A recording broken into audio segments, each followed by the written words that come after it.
பொருளோடு புகழைத் தந்து போற்றிடும் வாழ்வைத் தந்து வருங்காலம் அனைத்தும் செல்வம் வரும் காலம் ஆக்கி வைத்து பெருமைகள் வழங்க வேண்டும், பேரருள் கூட்ட வேண்டும்.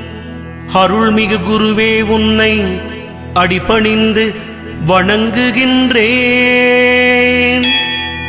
வருடம் ஓர் ராசி வீதம் வட்டமாய் சுழன்று வந்தே தருகிற பலனை நாங்கள் தங்கமாய் ஏற்றுக்கொள்வோம். வருகிற நாட்களெல்லாம் வசந்தமாய் மாறுதற்கே அருள் தரும் உனது பார்வை அனுதினம் எமக்கு வேண்டும். குருவே, நீ பார்த்தால் போதும் கோடியாய் நன்மை சேரும்.